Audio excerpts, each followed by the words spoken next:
Hello and welcome to Monday afternoon. As far as I know, I'm the only person in here. I'm alone by myself. Oh, god damn it. Shit. Sorry about that. Anyway, I'm here by myself talking in this chat room. I might regret this. I really hope that, is it Robert or Roger? Look, how much of a fan am I? Is it Roger Eggers? Roger Eggers, let's see. Robert Eggers. I hope that Robert Eggers never sees this because I love him dearly. Like, I honestly feel guilty even sharing my thoughts about the Lighthouse because, as some of you may know, I'm an aspiring filmmaker myself. I also have some experience acting, and I would love to act in an Eggers film or, be somehow involved with this man somehow, even if we could just be friends. Robert, call me.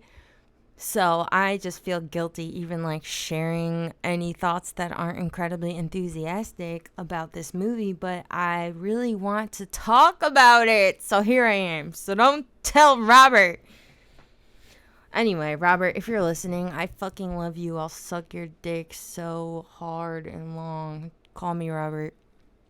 So basically, I'm a huge fan of The Witch. Like, I think that The Witch is hands down the best horror film of the decade. Oh, by the way, I'm not showing my face on this stream because I don't feel like it. Get over it. I'm ugly today. And I'm still not on Adderall. How about that? Go me. It's 4 days now or something. Wow, great for me. Anyway, I don't want to talk about that. It's making me sad. I feel like my friend's dead. Anyway, so I'm such a big fan of The Witch. I fucking love The Witch. When I saw The Witch, I was like, this movie fucking rules. I saw that shit in the theaters, like, holy shit. And let me tell you why I love The Witch. For one, like, the shot compositions are just so gorgeous. Like, so many shots remind me of, like, you saw What the Other Night and were blown away, Slappy Cider. So many of the shots in The Witch are just so gorgeous. Like, half of them look like they're fucking, like, Flemish paintings from, like, the 16th fucking century or something. The attention to detail is just exquisite. Even down to, like, the way that he casted the characters. I mean, the face of the woman who plays the mother is, like, incredible. I don't know where he found this woman, but, like, her face is amazing. Like, you couldn't have picked a more perfect face for that role and for that film and that time period. I just fucking love The Witch and just the way everything is structured, the plot. I love how he made them speak in fucking, I don't know what you would call that. It's not Old English, but whatever the fuck kind of English that was. There's just so much attention to detail. It's so amazing. New Hampshire. Oh, he's from New Hampshire? Hey, Robert. Robert. God, someone needs to represent New Hampshire, I guess. Anyway, so I love The Witch, so I was so hyped for The Lighthouse, like, beyond hype. Like, I never get excited for anything. I'm not even super excited about, like, I saw Hereditary, like, the last weekend it was in theaters, and it was alright. I don't feel the way everybody else feels about it. And the same for Midsummer, which I didn't even see in theaters. I saw it at home. Like, it's cool. But, like, I'm a big Eggers fan. Team Eggers. So that's my boy. Anyway, so I was so excited to see The Lighthouse. I knew literally nothing about it. Nothing. I refuse to watch movie trailers because I don't know about you guys, but movie trailers just give away way too fucking much. Like, what happened to the art of the movie trailer? Movie trailers used to be pieces of art in and of themselves. Like, I was watching old Alien trailers not long ago, and they were so well done. And they were so short. They gave nothing away. They basically just established the vibe and, like, barely the general aesthetic that you were going to experience if you went to the theater to see this film, So, yeah, what the fuck? I was very upset. I am very upset whenever I see movie theater trailers, so I don't watch them anymore. Fuck that. Nothing. I wouldn't even watch the trailer for the new Child's Play which I also saw in theaters. And it's fun to not see the trailers because, spoiler alert, for Child's Play. Sorry. I'm going to. I don't care. Who cares if I spoil Child's Play for you? But I knew nothing about Child's Play, so it was fun to go to the theater and see that actually in the new Child's Play, Chucky is a robot, which I thought was kind of fun, actually. If you're going to do like a twist on Child's Play, it's kind of cool because what's scary about Chucky is that he doesn't, like he comes to life. Like he's usually just this inanimate, big, fucking freaky looking doll. And then the scary parts are when he comes to life. So even though I think that making a remake of Child's Play was totally fucking stupid and there was no point, it was cool that the twist, if you have to remake this fucking movie, which you don't, by the way, but if you must, it was cool that the twist was like, oh, Chucky already walks and talks and shit. And so the twist is something else that I won't tell you about. But anyway, okay, let's talk about the Lighthouse. Did you guys see the Lighthouse? Look, I feel guilty. I don't even want to say what I want to say right now. I feel so torn. I'm torn. Did you guys see the Lighthouse, and what did you like it? Cause okay, I don't want to say I disliked it, but I have to be honest, I didn't really like it. Oh, that hurt. Oh, that hurt me. Oh, ow! Oh my God, help! Oh, how it hurts me. Okay, no matter what, I appreciate so much wow, 2 people here saw it twice. Oh my God. Listen. Okay, please, look. See, I'm in pain just for saying that. Okay, no matter what, I appreciate so much the ambition of Eggers. This film was clearly that was a big risk he took. I think even making this film and putting it out. Don't make that face. Oh my God, let me explain myself. Let me explain, please. So it was a big risk making this film, no matter what. And I appreciate going balls to the wall, because that's a thing a lot of directors, I think, are unwilling to do. You have this independent movie that you probably had no idea would become this almost overnight success. I'm talking about The Witch. And people loved it so much. And you have this new opportunity now to make this new film that will get a lot more traction, and you can hire actors like Willem Dafoe and Robert Pattinson, and you're gonna make this fucking black and white weird ass experimental film about 2 lighthouse keepers. Wow. So you know what? Kudos to you, Robert. No matter what, if you're gonna sin boldly. I totally still want to suck your dick. So call me, please. Okay. I'm sorry. Look, I'm gonna tell you what I think. Okay. So what I think is that, for one, what I love about The Witch so much is that it's so beautiful, and with The Lighthouse, I have to say, I was not blown away by the aesthetic of it. I don't know what you guys think, but for one, the decision to have it in the 4:3 aspect ratio, and I don't know, did he shoot it on 16? I assume so, but I don't know if it was the theater I was in, but even the color in the one I saw, the exposures, especially the nighttime exposures, they were too dark. There wasn't a lot of detail in them. I didn't feel like the exposures were very nice at all. My favorite exposures were the ones that were in daylight. My favorite shot probably of the whole film was the shot from the ground when they're looking up at, I think it was Robert Pattinson on the ladder. That looked like some 1930s photograph. I really liked the composition and the exposure, but in general, I just felt like the exposures were lacking. I don't know what stock they shot on.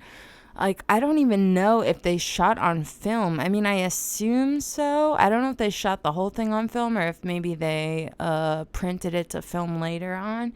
But as somebody who's a big fan of black and white photography, and especially black and white 16mm photography, I was just not impressed with these exposures. I feel like if you're gonna do something like that, you have to like work with a cinematographer who has a lot of experience, I think, in black and white photography. Because yeah, I mean, what do you guys think? I didn't like the exposures, and the color was like very muddy. Like, I don't know about the prints you saw, but like mine had like this weird yellow in it. It was like an ochre yellow, and I could see the pixelated compression on it as well. I was like, ugh, who did this?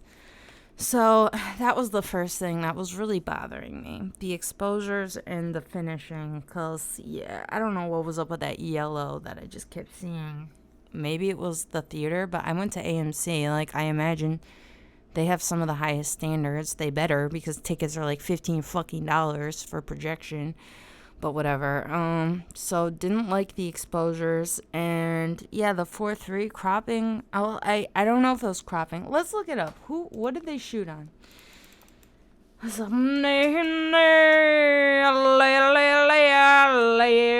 Lighthouse. Beep beep beep beep. What did they shoot it on? And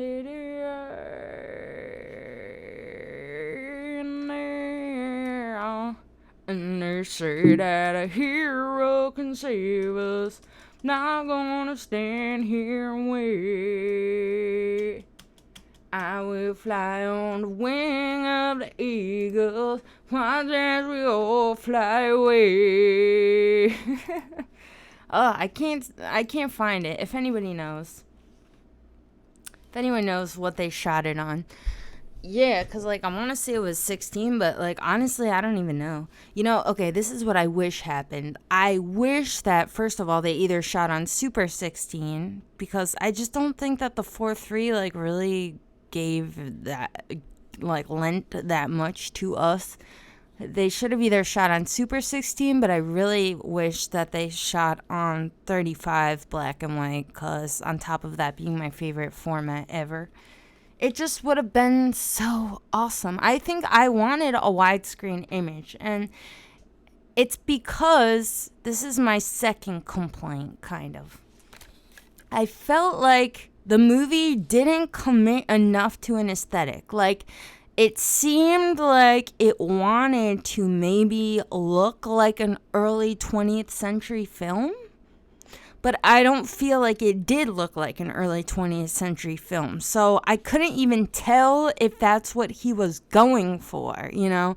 Like, was that what he was trying to do? I feel like the 4:3 aspect ratio kind of was him signaling this is what I want the film to look like, but I don't feel like he really successfully achieved that. It didn't look like an early 20th century film to me, like, really at all. And it's like, if that's why I kind of felt like it was just non-committed. It was like sort of in this weird limbo where I felt like it couldn't make a decision what it wanted to be. You know, do you want to look like the thing that you're referencing, or do you want to be something else? And I feel like, first of all, I don't think that it should want to be the thing it's referencing, because for one, and I said this on Twitter already, Guy Madden has already like done this to death and perfected this. Like, and that kind of bothered me as well. Like, it seemed sort of like I don't want to say it, subpar. Oh, it hurts me. Sort of felt like a subpar Guy Madden film, and I'm like, I don't need a subpar Guy Madden film. I need a Robert Eggers film. Robert, I love you. Robert, why are you doing this to me? Robert, I fucking love you. Why? So I was like, damn it, Robert. I was upset. I can't lie. It hurt me. It hurt me in my butt. I was like, ugh. So this is why I wish that he shot it on widescreen, because he's already proven in The Witch, like, he has such an eye for these beautiful widescreen compositions, and especially these like super painterly ones. I feel like it would have corrected two problems. For one, it would have made the entire image, I think, more aesthetically pleasing, because yeah, I just think it would have been prettier and it would have looked less like a Guy Madden film. And it would have felt less like he was trying and failing, in my opinion, to make something that actually looked like an early 20th century film, which, like I said, I just don't think it looked like one. I wasn't convinced that this thing was from another era. You know, not really at all. So it hurt. It hurt. It hurt me a lot. What else do I want to say? Okay, and so this feeling that he was like not committing to with the aesthetic itself to either being something that was new and simply referencing this other time period in film, or this actual time period itself and wanting to make something that looked explicitly like it. I felt the same way about the narrative. I felt like it was the half kind of this like experimental non-linear narrative thing, and it was half this sort of actual narrative film. And I felt like, again, there was like a lack of a decision being made. It's like, pick one, Robert, please pick one, please. I'm here for the movie. I want to suck your dick. I love you, but you have to pick one, you know. So that hurt me. That hurt me as well. The story, I didn't feel there was any kind of clear arc. Like, the closest thing we got to alluding to, like, the climax of the film, I mean, there wasn't, like, a ramp up. Like, there was sort of, like, early hints that something sinister was going on, but there was no clear ramp up or, like, smooth ramp up, which, of course, it's not necessary. I don't need some smooth transition or ramp up, but you do want to feel like, you know, the story, like, has some sort of structure, and I don't feel like it really had one. I kind of feel like we're just in the shit for a while, don't really know what the fuck's going on, and then all of a sudden it's just like boom, and here we are, and now it's over. And mega spoiler alert, I mean, you're an idiot if you're listening to this and haven't seen it or care about spoilers, but the ending, why? I hated the ending. I hated it. To me, the ending is basically like, it's like he was crazy the whole time. He was crazy. Like, we don't need that, and we don't need that from you, Robert, because you're so talented. You're the last person we need this from, Robert. Robert! The last person we need this from. It was all in my head. Come on. And look, like, this whole extended moment, fucking, what's that called? By Ambrose Bierce, a hanging at Owl Creek Bridge. This whole extended moment of death thing. Classic, okay? Classic. I love it. We can do lots of modern retellings of this idea. I think when it works, you know. And it has been shown to work many times. And it's just classic. We love it. But it did not work here. I hated it. I absolutely hated it. Hated the ending. So these are my thoughts. The only part you hated was the dog walk?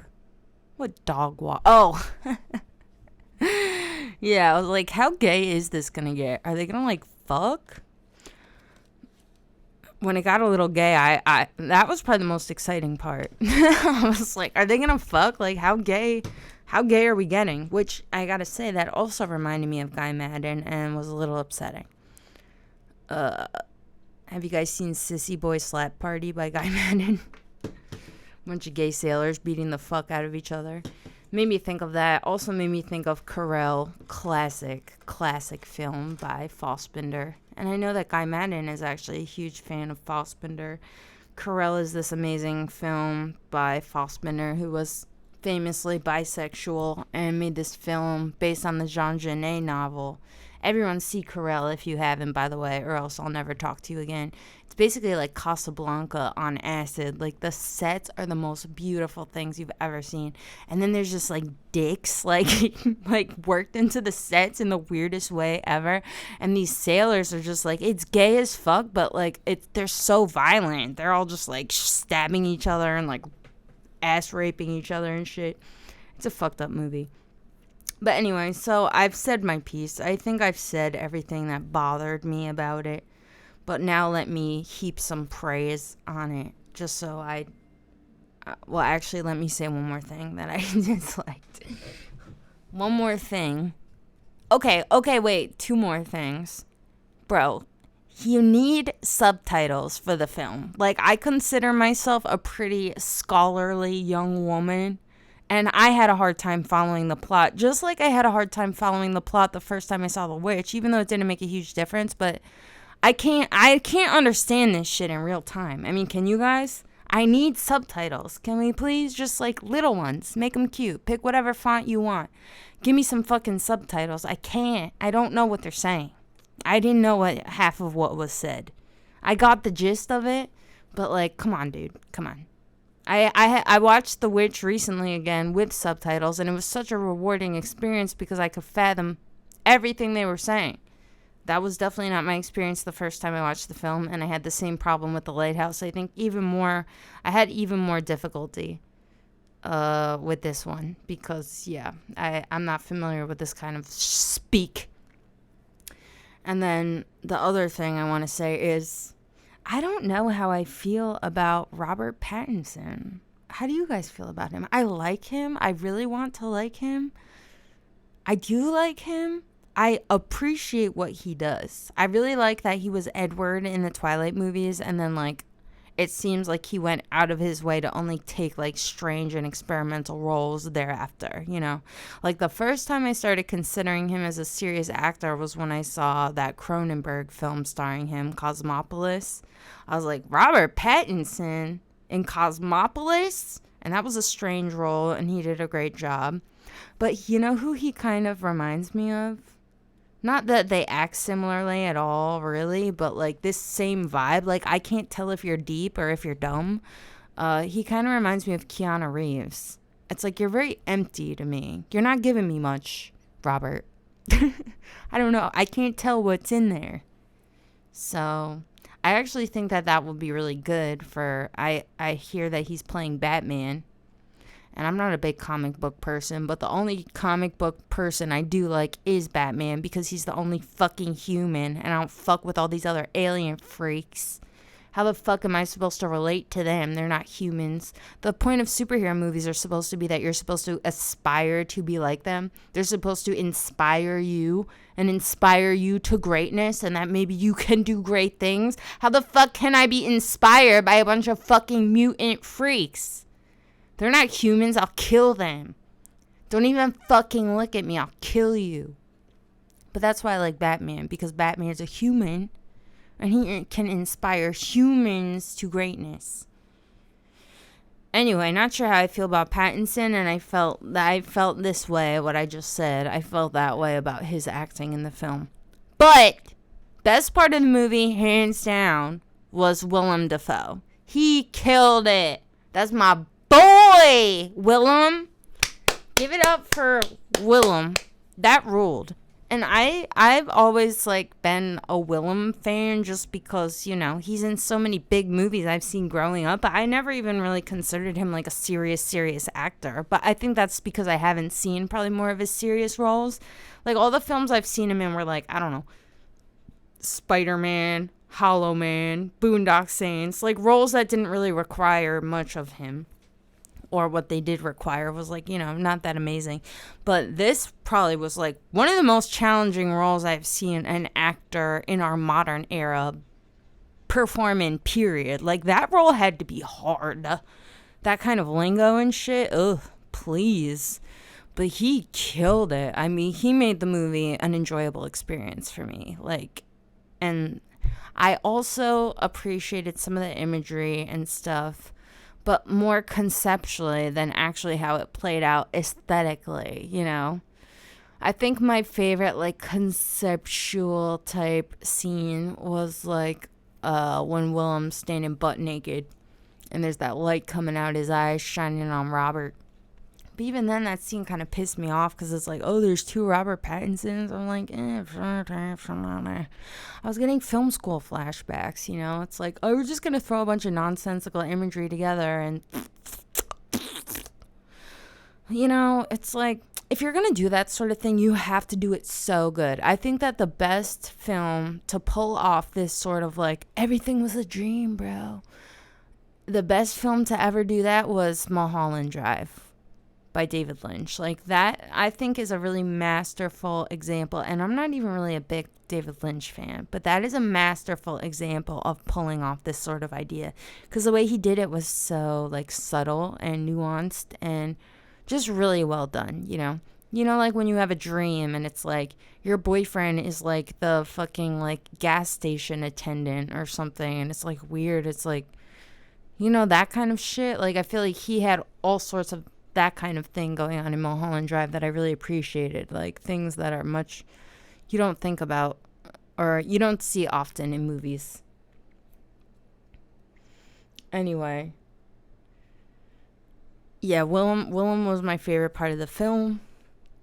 Either way, again, Robert Eggers, if you're listening, I love you so much. I'm so sorry. I'll probably delete this, honestly. This is how ashamed I feel to even say this. Like, I still have the highest hopes for Robert. And I have higher hopes for him than, like, anybody, you know. Because I think no matter what, even though, like I'm saying, I didn't love the film, I think that it was great that he took such a risk. Like, that's what I like to see, Robert. That's what I fucking like to see. He's out here. He doesn't give a fuck. Like, he knew, like, people were going to be like, what the fuck? You know? And I'm not one of those people. I'm what the fuck for other reasons. But I'm sure he knew that people were going to be like, I'm sure studios had a hard time with this film. Like, are you sure about this? I don't know about this, you know? But he's like, bitch, I made The Witch. I'm going to do whatever the fuck I want. You want to give me money? I'm going to make what the fuck I want. And that's the fucking spirit.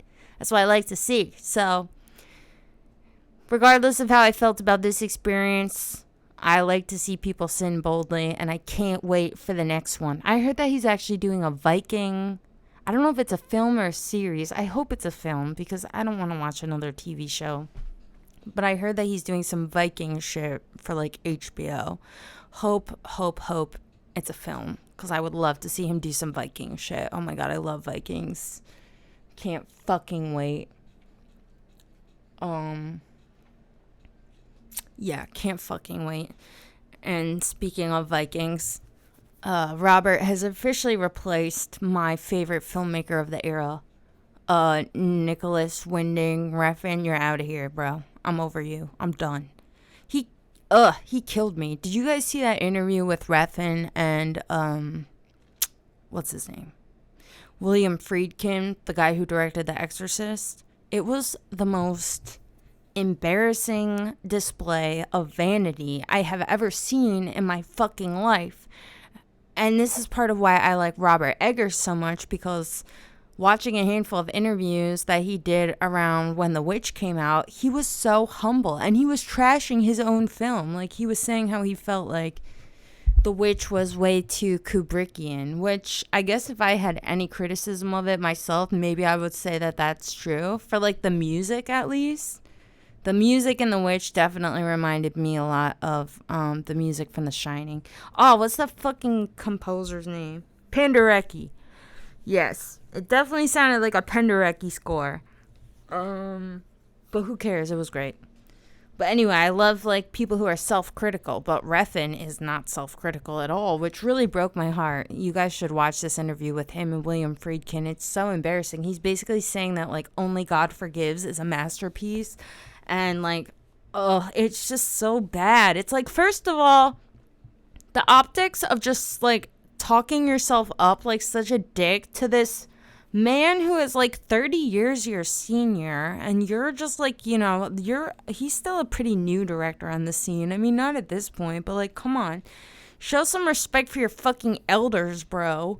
Just, like, talking to William Friedkin like he's some fucking guy that's just, like, been assigned to be a prop for you to, like, jack off to was so embarrassing. And then Only God Forgives is your masterpiece? That's one of your worst films. Are you kidding me?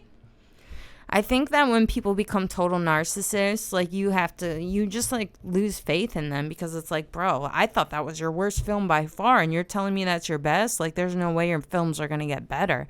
And I think it's true, because what did he do after that? Neon Demon, right? And that was not very great either. The greatest thing about it was the cinematography. Shot by a woman. Hey, bitch. Natasha something. Anyway, I could just ramble forever. I'll answer one question before I get the fuck out of here. Because someone said, oh, what you said about how you feel about comic books reminds me, I've been wondering for a long time how you feel about like fantasy type media like Game of Thrones. Who called me a boomer? I'll fuck you up. Watch your fucking mouth. Game of Thrones, I watched a bunch of it, not until like this year because everyone was talking about the last season. I was like, oh, let me try.